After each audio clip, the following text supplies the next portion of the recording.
The wedding that never happened.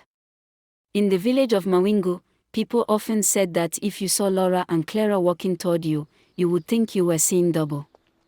The twins had the same face, the same voice, and the same warm smile. But nobody knew that behind those identical faces lived two very different hearts. Laura loved quietly. Clara loved desperately. And that difference would destroy them. For years, the sisters had shared everything.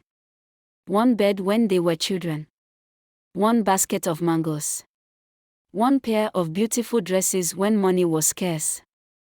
Even their mother used to joke, "Nothing can separate my daughters." She was wrong. Because then Danny came into their lives. Danny was a handsome, hardworking man who had returned to Mawingu after building a successful business in the city. When he first met the twins, he could barely tell them apart. But soon, he began noticing Lara. Her kindness.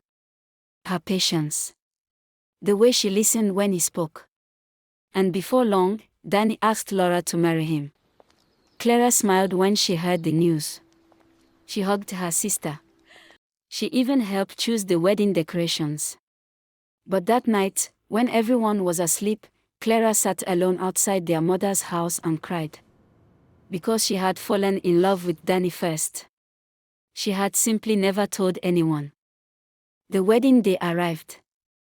Mawingu had never looked so beautiful. Colorful cloth hung between trees. Drums echoed through the village. Women sang while preparing food, and children chased one another around the decorated wedding ground. Lara sat inside the bridal room, trembling with excitement. Today, she whispered, touching her wedding dress, "I become Danny's wife." But somewhere behind the house, Clara was staring at her sister through a window. Her eyes were filled with tears. She had one last chance to stop the wedding. And she took it. Clara found Danny before the ceremony. "You're nervous," You look nervous, she said. Danny laughed. A little. She handed him a glass of juice. Drink. You need to You need to calm down. Danny trusted her. She was Lara's twin. She was family. He drank. Within a short time, his eyes became heavy. Clara, he murmured. Something is wrong. She caught him before he fell. For several seconds, she stood frozen. She could still turn back. She could call for help. She could tell the truth. Instead, Clara made the decision that would haunt her for the rest of her life. She took Danny away from the village. Far away. Meanwhile, the wedding began. The pastor waited. The musicians played. The guests looked toward the road. But Danny never appeared. Lara waited for an hour. Then 2. The smiles disappeared from people's faces. Whispers spread through the crowd. Has Danny run away?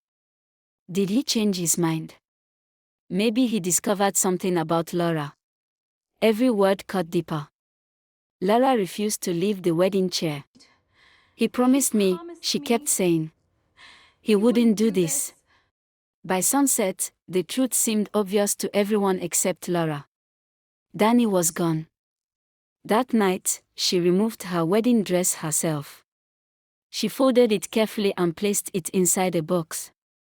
Then she sat on the floor and cried until her mother found her. Maybe he never loved me, she whispered. Her mother held her. But Clara stood outside the room, listening. And for the first time, she understood the size of the destruction she had caused. She had wanted Danny. Instead, she had broken her sister. Days passed. Then weeks. Danny eventually returned to Mawingu. He had no memory of the journey. But he remembered one thing clearly. Clara had been the last person he saw before everything went dark. Suspicion began to spread. Lara confronted her sister. Clara, what happened that day? Clara couldn't answer. Lara stared at her. You were the last person with Danny.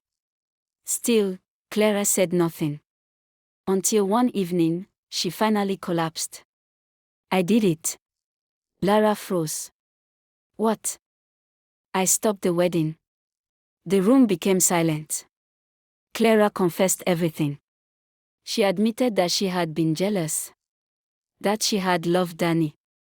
That she couldn't bear watching her own sister marry the man she wanted. Lara's face changed. You are my sister. I know. You were the person I trusted most. I know. You didn't just take Danny from me. Lara's voice broke. You made me believe that the man I loved had abandoned me. Clara fell to her knees. I am sorry. Lara stepped back. For the first time in their lives, the twins looked at each other and saw strangers. Danny was furious. He wanted nothing to do with Clara. But Lara was torn. Part of her wanted revenge. Part of her wanted Clara to suffer. Yet another part remembered the little girl who had once shared her blanket when they were children. Her sister. Her other half. Days became weeks. Clara stopped defending herself. She accepted everyone's anger. She never asked Laura to forget. She only asked for a chance to make things right. Eventually, Lara visited her. Clara looked up. I don't expect you to forgive me. Lara sat beside her.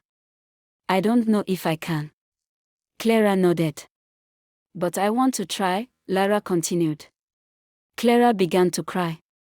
Lara took her hand. I forgive you, Clara. But forgiveness doesn't mean everything goes back to the way it was. I understand. Trust has to be earned again. I will spend the rest of my life trying. Months later, Lara and Danny finally married. There was no grand celebration. Just family, close friends, and a quiet ceremony. And Clara was there. She stood at the back, tears rolling down her cheeks. When Lara walked past her, she stopped. For a moment, the two sisters simply looked at each other. Then Lara embraced her. Not because the betrayal had been forgotten,